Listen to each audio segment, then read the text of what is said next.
Good evening and good to have you with us in the 9 p.m. edition of the Urban Debate. We're going to put the spotlight on COVID. Yes, we haven't had a conversation on coronavirus and India's war against COVID in quite a while. But there is a reason why we here have decided to pick up this issue one more time. Because something very interesting is taking place right now, viewers.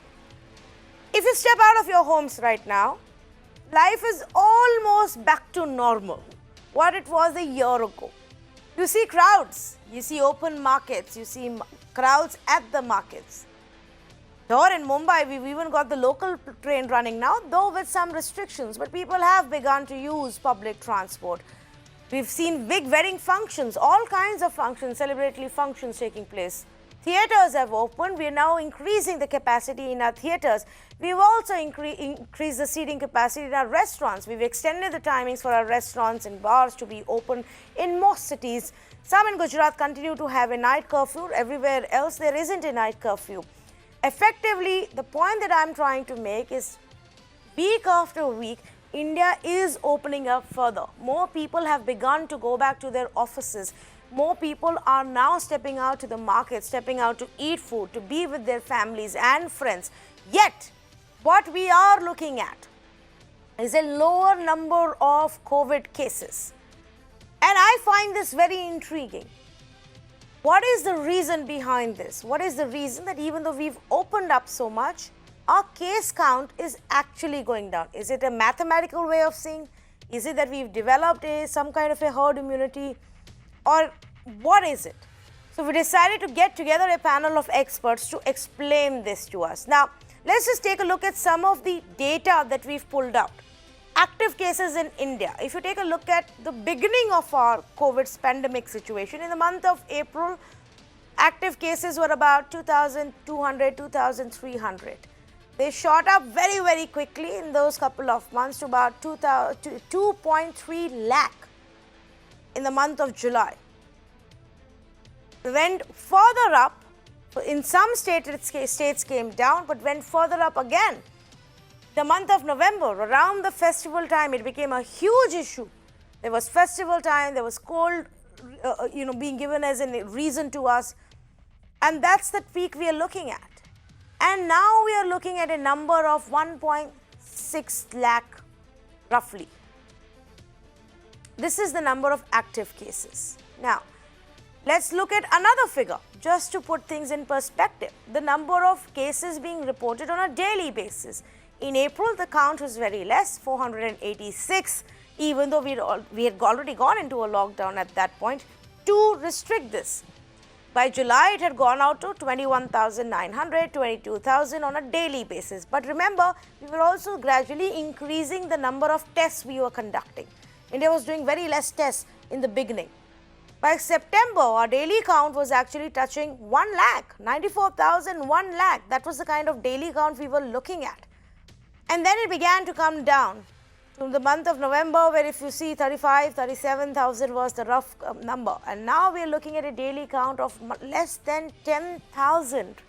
Our daily count has come down to less than 10,000 versus a time when we were still only in partial lockdown and it was peaking.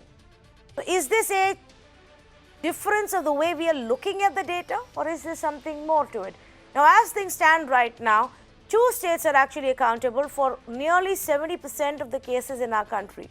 One state being Kerala, the other being Maharashtra. Together, they account for 70% of the active cases in our country, and which is why the centre has sent special teams.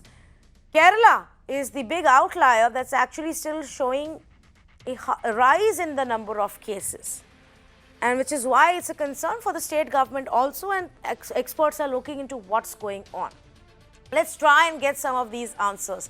And I say good evening to the panelists who are joining us right now. Satyajit, Professor for the Indian Institute of Science and Education and Research in Pune, Professor Sandeep Juneja, Professor and Dean for the School of Technology and Computer Science at Tata Institute of Fundamental Research, Dr. Rajesh Parekh, always good to have him, Director for the Medical Research at Jaslok Hospital and author for the coronavirus book. Dr. Deepak Nagarajan is back with us as well, Senior Consultant for Interventionalist Cardiologists at the Heart Center in New Delhi. But first off, if I can just go across to Dr. Trehan. Thank you for joining us, Dr. Trehan. It's been a while since we spoke. Chairman and MD of Medanta. Let me ask you, what is your view? The fact that India is today outperforming all countries across the world, we're bucking the global trend. How is that taking place?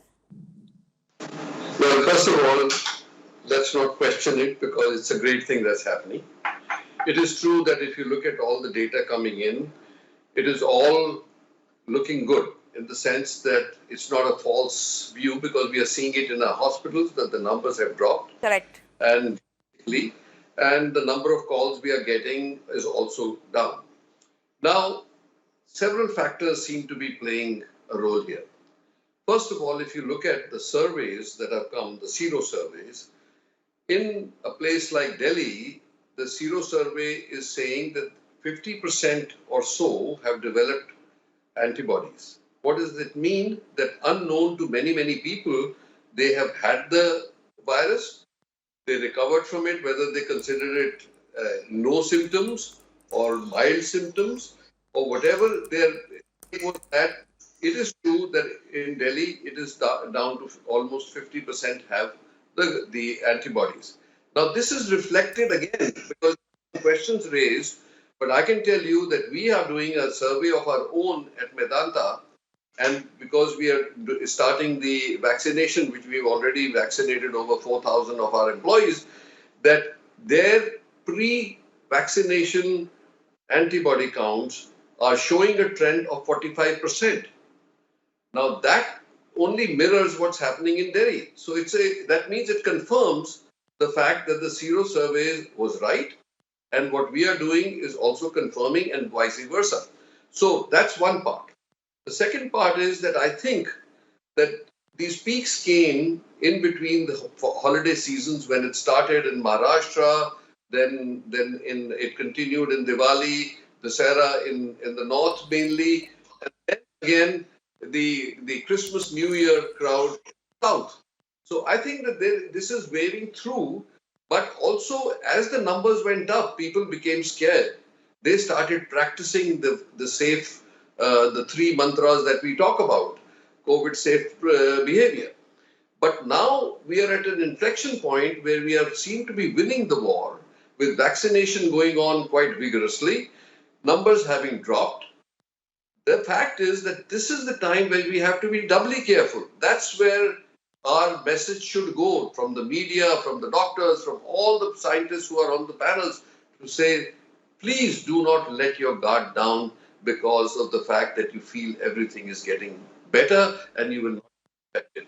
Of course, with this 45-50%, we can say, proceeding towards herd immunity, along with vaccination, it is very possible in the next 2-3 months we will develop herd immunity. That means we always say if 60-70% get it, we are close to herd immunity. So I'm hoping, fingers crossed, don't let your guard down.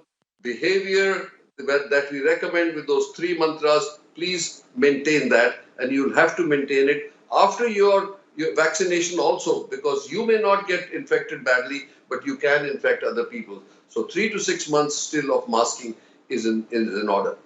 Okay, very interesting point that you raised. And yes, I want to emphasize on two things that you did say, and I will repeat it for the sake of emphasis. That one, I don't think we right now questioning the data to say, oh, are we giving any kind of misleading information? Because like you rightly pointed out, the stress on our healthcare system, the stress on our hospitals is much lower, and that's visible to everybody, which does mean that yes, the number of cases have reduced. The other thing which is being repeatedly said by experts all across is we can't let our guard down even now. We know what happened to the nations who did let their guard down and where they stand today. So I completely agree with you. But Dr. Parekh, if I had to just take you and our viewers through the details of the latest sero survey that Delhi has conducted, and we got that information today, that it actually shows antibodies in 56% of people.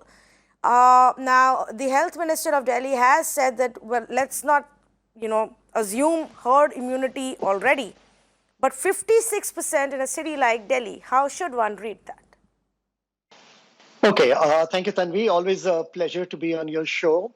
And when I speak on a forum such as yours, which has a wide range of viewers, I'm acutely aware of the enormous responsibility that comes with disseminating information on a forum such as yours. I entirely, almost entirely, agree with what Dr. Trehan has said, and it bears no need for repetition, except that while one doesn't dispute the findings of the survey, but one can question certain assumptions that are made from these findings. Second, I'd prefer to use the word that it seems like we're winning the battle. I'd be a little guarded about saying that we're winning the war because a war consists of many battles, and this could very well be the first major battle that we seem to be winning. Talking about the Sero survey and the assumptions that can be drawn from it. First of all, I've looked at the details of the Sero survey. So we're getting an average across Delhi. As one might expect, there are places where the antibody rates are low, and these are compensated for areas where the antibody rates are high. So one shouldn't assume that this applies for all of Delhi. It would apply in a more robust sense in some areas of Delhi and not so much in in other areas. But what's more important, Tanvi, is what assumptions can we draw from this? Okay, so we are inching towards herd immunity. Now, the phrase herd immunity has, first of all, been fairly ill understood by the experts and by the public in large, and it has been used to tremendous peril in countries like the United Kingdom and in Sweden, where it was assumed that this was the magic mantra which would end it. Well, let us see this in context. Let us admit at the very beginning that we haven't understood this virus thoroughly. We have not understood its pattern thoroughly. But we do know that this loosely follows a pattern where the numbers go up, they come down, but they can, after a period, surface again with far greater ferocity. And what we do know for certain is what has happened in the past. And I would like to show you a graph which might explain this better. I'm not sure how clearly So visible we it can is see on it. camera. Yes. You can see it.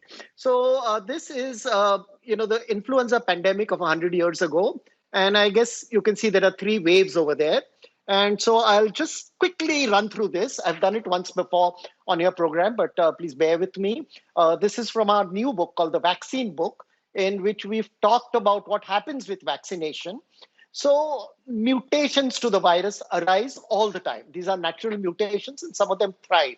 We currently have two variants which are of concern. One is the so-called UK variant, and the other is perhaps a far more dangerous South African variant because that has two mutations more than the UK variant, which make it particularly dangerous. So, first of all, as a result of mutations, the virus can actually dodge the antibodies, but in the case of the South African variant, can even work against medication, which could be used in a pandemic like this. So, what happened 100 years ago is that there was the first big wave of the influenza pandemic during World War One. It seemed to have settled. And a little while later, there was a second wave far more ferocious than the first one. And while this was attributable to a change in the geopolitics in the region, soldiers were going back after the war, but it was also largely due to a new mutant strain which crossed this so-called herd immunity and infected people all over again. So I agree entirely with Dr. Trehan. We cannot let our guard down. We should be cautious. The Sero survey at best is encouraging that we are winning a battle. It certainly is no indication that we've won the war. And through the greater part of this year, we will have to continue, as several of us have been saying time and again, with all the precautions we've followed so far. That's an interesting, insight that you're sharing with me. Let me take it across to our other panelists as well. Professor Sandeep Juneja, so is it effectively the pattern we've seen earlier that, these viruses and the rate of infection rises and falls, in cycles, and perhaps this could be one of those cycles? Is it more about herd immunity? How else can we explain what's happening in our country where more and more people are eating out, partying out, watching movies, attending weddings, but the cases are coming down? Well, I mean, I guess one thing to note is that in the West, we've seen multiple cycles already, high Yes. peaks and but they had lower positivity that we saw at least in urban areas in India. For example, in Mumbai, in July itself, we saw about 56% of slums were infected, 15-16% of non-slums were infected. So, so the positivity infection was high even then, and that's become much larger now. So, unless we see a new strain which can be deadly, and we need to be very careful about these things, we need to always keep our ears to the ground to see if some of that is arising. As long as that is not a factor, I think India has reached the level of positivity there where you don't see the kind of high peaks that we saw in September or before that in some of the cities, at least for urban areas such as Mumbai and Delhi, which have high amount of positivity. Now, there is rest of India, and there are pockets, large pockets, where the infection is at a low rate, where any kind of super spreader event can again lead to infection rising and some kind of peaks happening. So one always has to be careful. So I think the bigger message remains that, we maintain social distancing, we wear our masks, but we also get on with the work that we need to do. In that sense, for example, in Mumbai, it's good that trains have started. So there's a lot of suffering that was caused by lack of mobility. And now that's being relieved because people are being able to go to their, to workplaces, etc.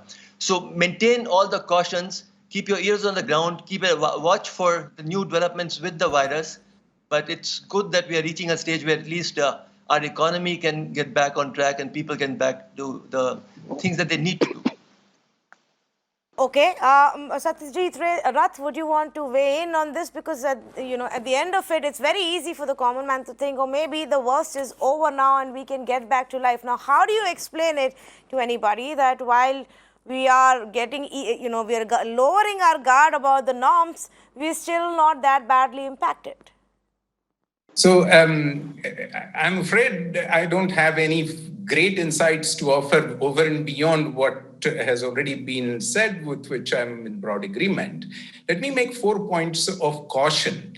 Unfortunately, those 4 points of caution don't actually provide enlightenment, but I think in the interests of enlightened discourse, informed discourse, a little bit of caution is called for. In the first place, the evidence of the spread of SARS-CoV-2, the COVID-19 virus, provides us with information that says that its transmissibility is extremely variable. And what that means is one person can infect a very large number of people while many other people don't infect pretty much anybody else in an epidemiological pattern. And this dispersal variability being large makes pattern interpretation extremely difficult because incidental so-called super spreader events can trigger major local spreads. So when we interpret patterns of spread, we need to be cautious, keeping in mind that the dispersal variability of this virus is very high. Secondly, in keeping with that first point, it is important to remember, as indeed was noted by both the previous comments, that even in places like Delhi, Mumbai, Pune, where surveys in neighborhoods have been done, it's very obvious and self-evident that the virus doesn't recognize political administrative geographies such as city limits. The virus recognizes coherent communities that exchange contact through close breathing. And therefore, very close communities, physically very close, but socially not close, have extremely widely differing seropositivity rates. And therefore, ascribing deep meaning to averaged seropositivity rates is extremely fraught for interpretation purposes, and we should look at that with caution. My final point is to ascribe our current rate of low numbers, which appear to be quite real, to something that we have done. We should do that with caution as well, because of all the data uncertainties that I've just. No, so I am currently, of course, surrounded by scientists and experts and researchers and doctors. But so I'm going to put out questions that comes to a common mind and come to my mind. Honestly, for me to try and understand some of the theories that are floating around and ask those questions. For example, one thing that is suggested and was suggested earlier is something to do with temperature. and the fact that, well, the virus behaves differently in summer, behaves differently in really cold and dry, behaves differently during humidity times. Is that still a factor? Any of you can take this question. And secondly, the other aspect is that, maybe a large percentage of our population just has a really strong, better or stronger immune system, because we've seen worse kind of diseases and we eat the worst kind of street food and the dirtiest kind of water. Is there merit to that kind of a theory as well? Dr. Deepak, would you like to start, and then I can take it across to other panelists? Your question is very interesting. But the fact is that we have to handle this from a purely scientific lens. Now, the first thing which I will tell you and your audience is that the term herd immunity came way back 100 years ago. And the concept was applied, it was mentioned, it was published in journals. That's the first thing. Now, essentially, herd immunity is an indirect protection from a disease, either by a previous infection or by vaccination. Now, this was the definition of the WHO till June of last year. And this was changed somehow by October to protection only by vaccination. That's the first thing. The second thing is that we have antibodies in 57% of the population in Delhi, which is very encouraging. But I must underscore the fact that immunity is not only by antibodies, immunity is also by T cells in the human system. And we have publications which have been published in top scientific journals which have suggested that for every person who has an antibody, 2 would have T cells.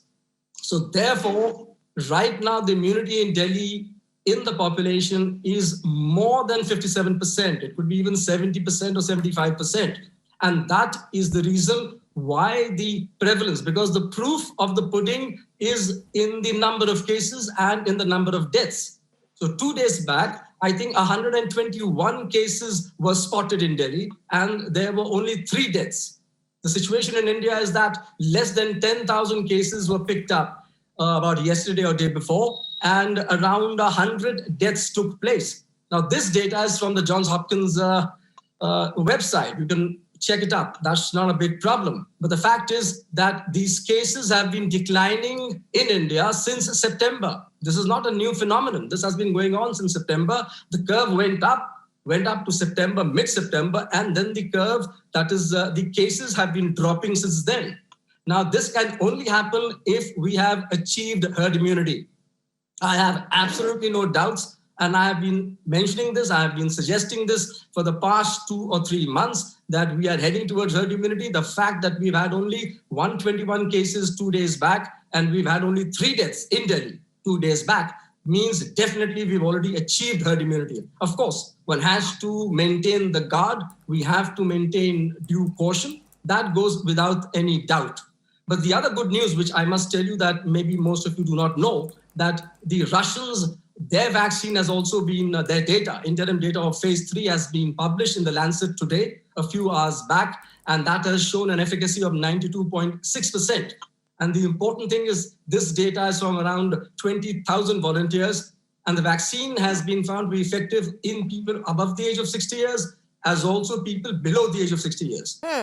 So I would repeat that it is not because of the food we eat or the water we drink or whatever. The important thing is that we have antibodies, we also have T cells, and these T cells could have been there in our population because of previous coronavirus infections, because 20% of common colds are caused by the other coronaviruses. Correct. And therefore we could have been having T cells. Okay, Dr. Trehan, would you like to add to that? That it's not really about what we eat or drink, but it is effectively at the end of the day about our immune system and what it may have handled and tackled in the past. So, these are all speculations that we are going through right now. It was BCG, then it was the food we eat, the water we drink, the diseases that we've had. But one thing probably comes out as a common thread is that our immune system is revved up to face any invasion to our body. The antibodies that we kick up, and then followed by T cells, is not specific to COVID, but we may have, because it's a well-greased engine, that it responds very quickly and people mount the antibody response very quickly. And that's what may have happened in the community. Now, whatever it is, it's very encouraging, as we've all said, just short of celebration. So it's optimism. We see the light at the end of the tunnel, but we have to get there together. And that's where the key lies. And the key lies in the fact that we monitor all the data that's coming out, but at the same time, even become more careful, because we are winning the battle. We are winning the war. And if we slacken up now, with all these theaters opening, everything, all the trains running, everything that we are trying to get back on track, there is a certain amount of anxiety. I mean, there may not be danger, but what we are saying is, do not have a careless behavior when you are going into the movie hall, when you are traveling by train, when you are taking flights. What I see? I'll tell you what the problem is. Every precaution is taken while you get into the airport, you go on the bus, the aircraft, it's all taken care of. But as soon as you get off and you go to the turnstile for your luggage, you see everybody climbing on top of each other. So these are things that can negate. And you have seen how countries like Japan, like even China, now are seeing a resurgence. So I think that we should not be complacent. I will repeat it again and again. It is very encouraging that there seems to be some herd immunity developing, and vaccine will certainly help. And the point is to encourage more and more and more people to take the vaccine, because all the doubts that were there in the beginning have almost vanished, because we have not seen that kind of any adverse events which is worth worrying about in all the people that have been vaccinated already. And we have crossed 500,000 and close to 1 million now. And I think that should be enough confidence building for people who were the naysayers, and should get into there, because they'll only help to reach herd immunity faster. So I think if those messages are taken and repeated again and again, and people start believing in these things, I think we will see the backside of the virus in another 3-4 months. That's what I. Fair enough. I understand what he's saying. But let me ask Professor Juneja if he has an alternate theory. No, I just want to say that, so your question was, are we somehow better equipped to deal with the virus than, for example, other countries? Our bodies, yes. Yeah, so I just want to say that, this is a virus whose fatality rate, for example, is very age dependent. Yes. So even in March 2020, when we looked at the data, and we realized that India is a young country. So when you do that adjustment, you look at about 0.2% fatality rate for anyone who gets infected in India, while this number would be about 4 or 5 times for somebody in Italy, because the population is much older there. Now, once you have those kinds of numbers at that time, and they've not changed very much as far as our best estimates go, and at least for Mumbai, when you analyze the sero survey data, you see the fatality data, by and large, what we see can be explained by these numbers, by the fact that we are young. So because we are a younger population, we've not seen the kind of mortality that other nations which have much older population have seen. Now, it could well be that we have some immunity because of our lifestyles, because of BCG, etc. I would just encourage more research to make conclusions on that. No, so actually, you know what, Professor Juneja, that was going to be my next question. That does it have to do a lot with also India's demography? The fact that we have a much younger population than some of the other countries who struggled either in the first phase of the pandemic or seem to be struggling today. Dr. Parekh, do you have a view on that? Yes, I agree with Professor Juneja that it is age dependent. But on a lighter note, Tanvi, it's also gender dependent. So amongst all of us on your panel today, you're the one who's the safest. Very, and who has feels good to know that. But I promise I will still wear my mask when I step out. Please do. But, there's a part of your question. I think we've got excellent answers to the second part of the question you raised. But in that, I think we missed out on the first part. where you brought up the issue of temperature, humidity, etc. on the virus. And very interestingly, this was studied in 1934 by a very interesting character from Harvard called Professor F.W. Wells. And this was published in 1934. And he looked at three variables and the effect on transmissibility. So he looked at temperature, he looked at humidity, and he added a third variable, and that was wind velocity. And I won't go into the details of the paper, but it's an excellent study.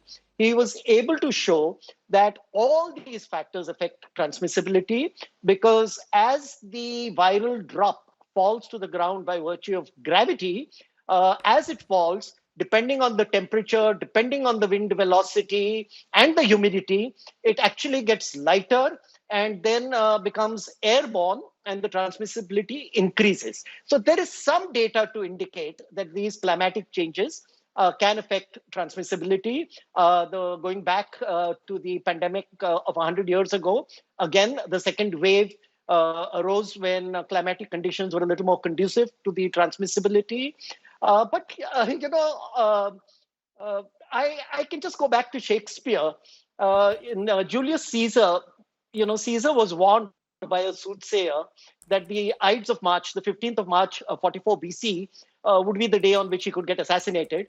And as he heads towards the Senate, where he eventually gets assassinated, he spots the soothsayer in a crowd, and he just stops, turns to him, and says, "Well, the Ides of March are here." To which the soothsayer replies, "But not yet gone." So yes, herd immunity seems to be here, but the virus is not yet gone. And we've talked of so many factors. Let us never forget the viral factor. And we are always two steps behind the virus, Tanvi. In fact, to a point that was made earlier as well when we were speaking about antibodies, I just want to bring that back and, maybe any of you can shed more light on it. The fact that we also don't know how long, or do we know now, at least a little bit more, how long they last in our bodies, because many of the serosurvey results show an up and down even in those numbers. Is it because we don't still know how long? So today we may feel that 50% of the people have it, but tomorrow some of them may not be immune anymore. Is that a possibility, Dr. Parekh? Absolutely. I think that's a very profound point that you have brought up, and we might have ignored it had you not brought it up, that what we know at best is a little beyond speculative. It is tentative. We don't know currently that the immunity would last for about 6 months, possibly 9, stretchable to a year. What happens beyond that, we do not know for sure. So you're absolutely right in pointing out that the serosurvey results could change with time. Dr. Trehan, you wanted to add to that? Yeah. So, two things. One is the fact that people who already have antibodies and when they get vaccinated, the first dose, they mount a very high response by antibodies. Their numerical antibodies go up hugely. So that means that if the body is already sensitized by the virus itself, and then you get it's like a booster dose. The first dose to those people is as a booster dose. We have a very detailed study going on. The data is still blind, but the very few incidents that we have seen are indicative of that. So that means that even if your antibodies fall off over a period of time, you may still be able to get a booster shot like we do for tetanus and all that at a shorter period, but it will help you to keep your engine primed. The second thing is the role of T cells. The role of T cells is very difficult to measure. There are measurements available, but it's very rare that you'll find it everywhere. So we don't know, and we know the fact that T cells play a very important role. Now, so between the two things, we hope that we will get prolonged immunity. The second thing is, when we talk about young country or old country, don't forget, we have 130 crore people. Even if 50% of our population is below the age of 50, we still have 600 million people who are older age group. So numerically, you must measure that numerically our deaths, our level of infection is still low. And I attribute it to two things. One, the fact that there was an extreme lockdown, and your graphs were showing that we broke the chain very early in the game, and some of the other countries did not. In fact, the bravado they showed is what that got them into trouble. So the government's reaction, protection for your own country, was also a very important factor. That by the time the lockdown finished, there was enough education in the public. Our healthcare system had become robust.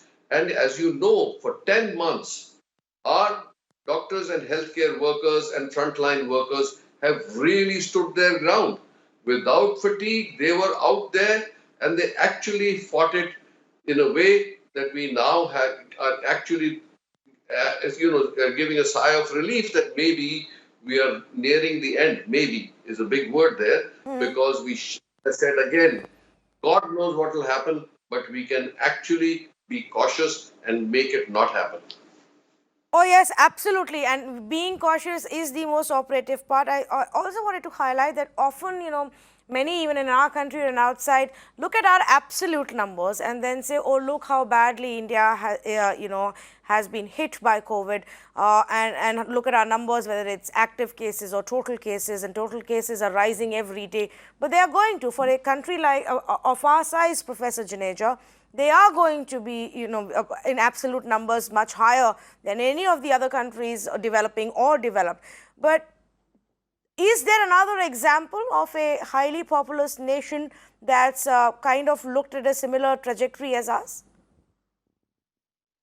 Well, we have China's example, which had a very stringent lockdown, and that yes. closed there. I'll answer your question about antibodies. One way to see if we have reinfection is to see areas where there was infection early on, and are we seeing reinfection now? So, for example, in Wuhan, are we seeing cases coming up again? In Mumbai slums, we saw infection in April and May, basically. In those places, if there were to be reinfection, those would be the first places where you'll see numbers coming up. So thankfully, that has not happened so far. So that is reassuring that it seems that immunity is lasting. Now, antibodies themselves, there are a number of antibodies to different proteins in the virus. So some antibodies decline faster than the other. But it seems that, the ones that don't decline continue to give immunity for a long period of time. So all in all, it's been a good story so far. And again, let's hope that continues. Oh, absolutely. And let's hope that continues is where all of us are keeping our fingers crossed and hoping that, the worst is behind us as we open up further and further and go about our lives, albeit with a mask and some amount of distance. Last comment, really, bringing in here from Dr. Deepak Natarajan. Dr. Natarajan, should we be a little also careful about the change in weather? Is that a concern anymore? Of course, a year ago we didn't know so much, but now we do know a little more about the virus. Look, again, the proof is in the pudding. We've had a cold wave in northern India. Despite the cold wave, the cases are coming down, the mortality is falling. So obviously, temperature is not working on this virus. The virus is supposed to become inactivated at higher temperatures. But over here, we find that despite the fact that it is so cold, the virus is not operating. So the temperature thing is out. As far as T cells are concerned, we already have published data that T cells, which cross-reacted to the earlier SARS-CoV-1, lasted for 17 years. We have data published in premier scientific journals that T cells are there, and they range from 20 to 50%. The data is from the US, from Germany, from Singapore, and from Netherlands. So that answers your question. And definitely we have hit herd immunity weeks back. And that is the only reason why the cases are coming down and why there is reduced mortality. And of course, these two things are quite different. Cases and mortality are different issues. When we say that we've had lower mortality, which is true, yes, our mortality has been very, very low as compared to the West, especially. That is because of the younger population. Correct. But despite the fact that we have a huge population, yet per capita, mortality has been very, very low. That is because we had younger people.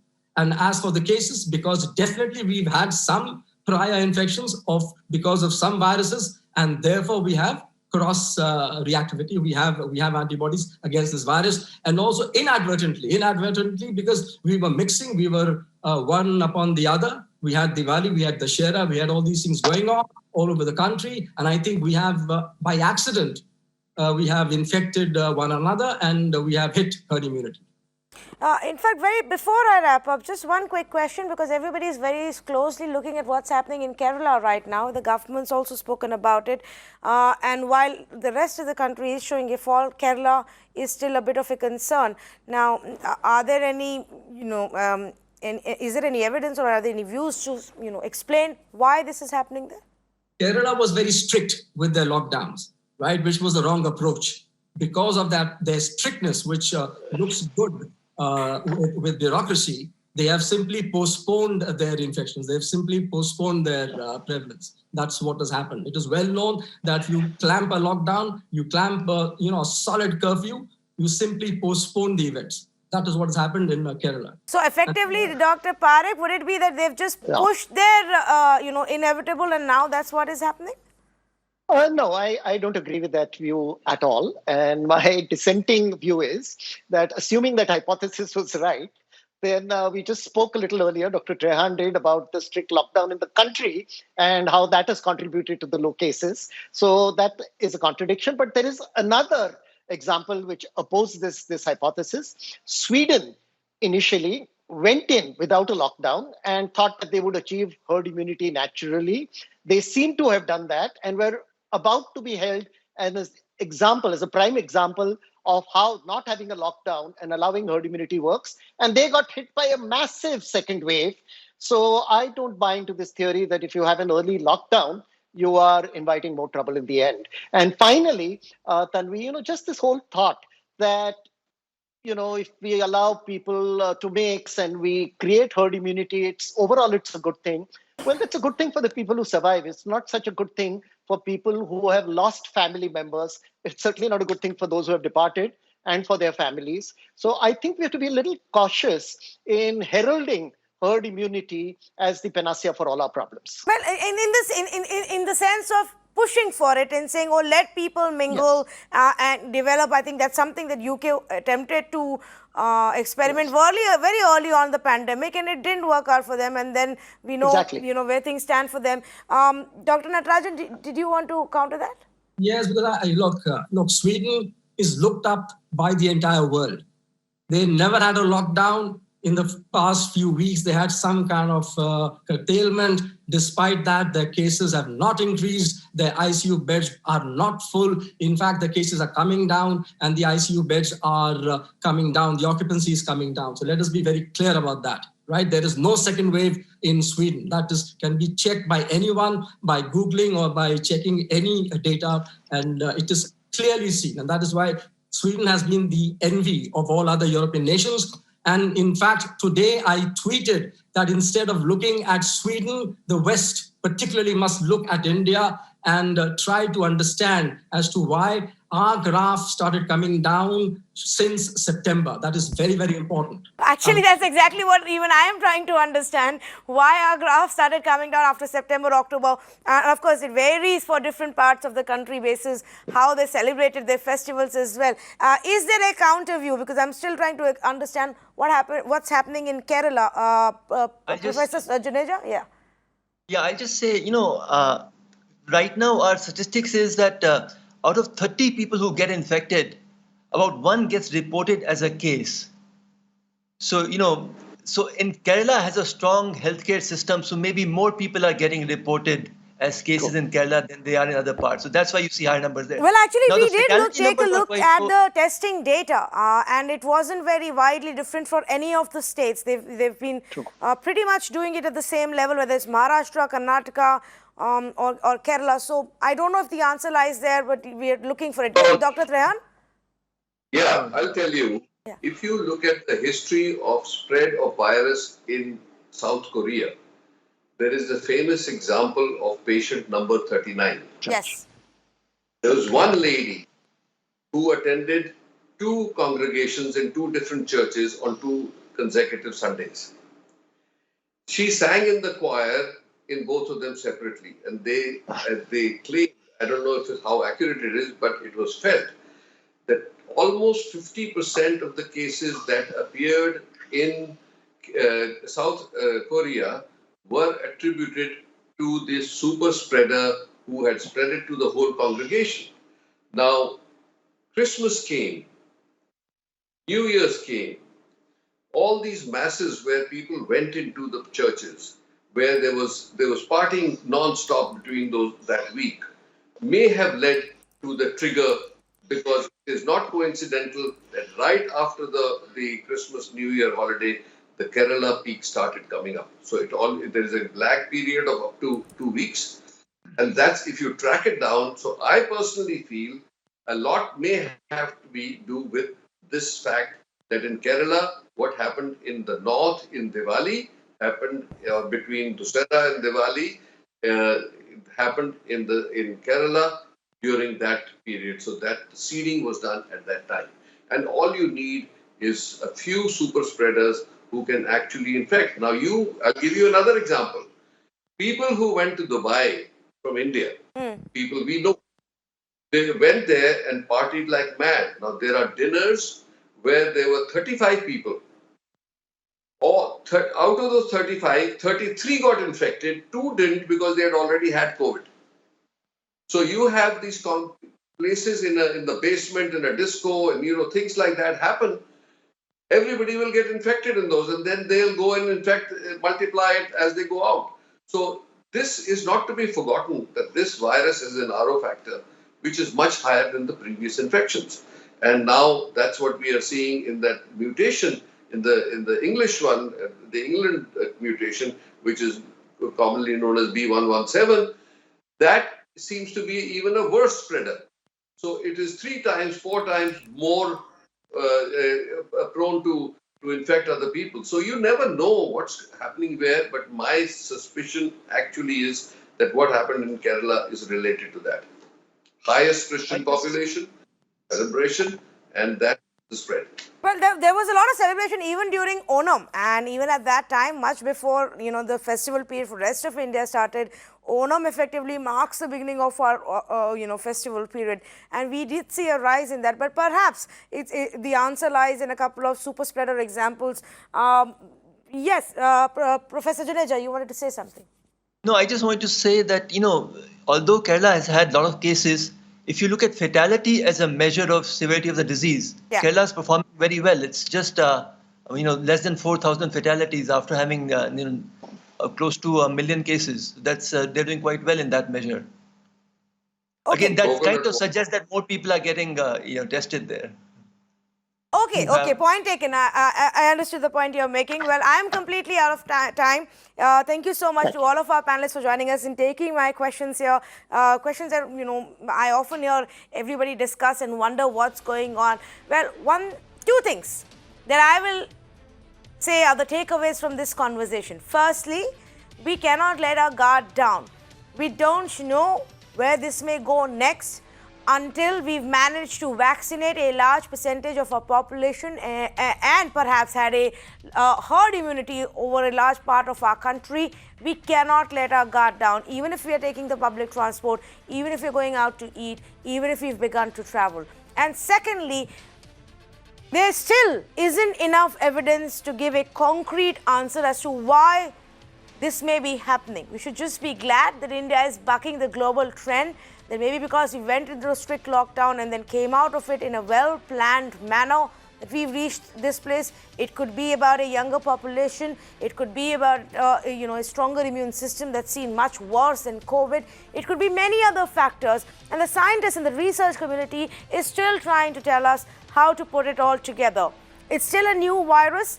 We're still studying it. Lot of studies are being carried out. So maybe in a few months or a few years, we'll have clearer answers. But for now, let's ensure that we still wear that mask and sanitize our hands when we step out. Thank you for joining us.